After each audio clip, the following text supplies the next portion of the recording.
Deepu, very good morning Deepu.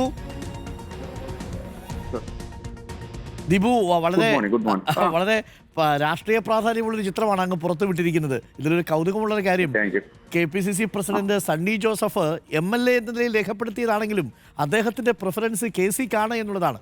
ബാക്കിയെല്ലാം നമുക്ക് വേണമെങ്കിൽ ഊഹിച്ചെടുക്കാവുന്നതാണെങ്കിലും ഇപ്പൊ സണ്ണി ജോസഫിന്റെ ആണെങ്കിലും ഒക്കെ അപ്പോൾ വലിയ രാഷ്ട്രീയ പ്രാധാന്യമുള്ളത്. ഇത് എങ്ങനെ പെട്ടെന്ന് കിട്ടി? ഇന്നലെ മുതൽ രാവിലെ മുതൽ ഞങ്ങളുടെ പത്രപ്രവർത്തകരെല്ലാം തന്നെ KPCC ആസ്ഥാനത്തുണ്ടായിരുന്നു.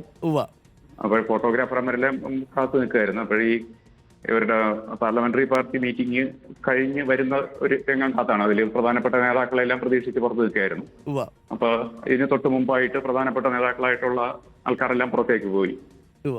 രമേശ് ചെന്നിത്തലയും VD സതീശനും, പിന്നെ ഉള്ളത് ഇവർ രണ്ടുപേരുമായിരുന്നു, അജയ് മാക്കനും ഇദ്ദേഹമായിരുന്നു, മുകുൾ വാസ്നിക്. അപ്പൊ ഇവര് വരുമ്പോ ഇവരുടെ ഒരുമിച്ചുള്ള ഒരു ഫോട്ടോയ്ക്ക് വേണ്ടിയാണ് നമ്മളെല്ലാവരും കാത്തു നിന്നത്.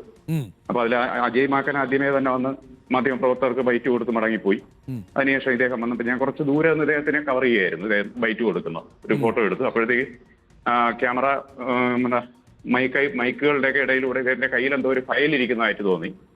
അപ്പൊ സ്വാഭാവികമായിട്ടും മുമ്പും ഇതിന് സമാനമായിട്ട് പല സമയങ്ങളിലും ചില എക്സ്ക്ലൂസീവ് പലതിലും അങ്ങനെ എക്സ്ക്ലൂസീവ് ആയിട്ടുള്ള ഇത് വന്നിട്ടുണ്ട്. മുമ്പ് VS ഒരു കുറിപ്പ് കൊടുത്തത് അതായിരുന്നു എന്റെ മനസ്സിലുണ്ടായിരുന്നത്. കഴിഞ്ഞ പിണറായി മന്ത്രിസഭയുടെ സത്യപ്രതിജ്ഞാ സമയത്ത് VS-ന്റെ ഒരു കുറിപ്പ് വളരെ വിവാദമായിട്ട്. അതെ. അപ്പൊ ഇങ്ങനെ പല സംഭവങ്ങളും ഞാൻ ഇദ്ദേഹം ബൈറ്റ് തീർന്ന ഉടനെ മറുഭാഗത്തുകൂടി ഞാനും ഇദ്ദേഹത്തിന്റെ അടുത്തോട്ട് വന്നു. അപ്പൊ കുറച്ച് ഭാഗം എനിക്ക് കാണായിരുന്നു. അങ്ങനെ ഞാൻ തുടരെ ക്ലിക്ക് ചെയ്തുകൊണ്ടിരുന്നു. അപ്പൊ അതിനിടയ്ക്ക് കുറച്ച് ഭാഗത്ത് വെച്ച് ഇദ്ദേഹത്തിന്റെ ഈ ഷാള് മറഞ്ഞ് ഫയല് മറഞ്ഞു പോയായിരുന്നു. ഷാള് വീണത് അത് കഴുത്തിലിട്ടിരുന്ന. അപ്പൊ അതിലൊരു 3-4 ഫ്രെയിമിൽ എനിക്ക് ഈ ലിസ്റ്റിന്റെ ഭാഗമായിട്ടുള്ള ഭാഗങ്ങൾ കിട്ടി. അങ്ങനെയാണ് സംഭവിച്ചത്. ഓക്കെ, അതെന്തായാലും വളരെ രാഷ്ട്രീയ പ്രാധാന്യമുള്ളൊരു ക്ലിക്കാണ്. അതിൽ അഭിനന്ദനങ്ങൾ Shri Deepu. Thank you sir.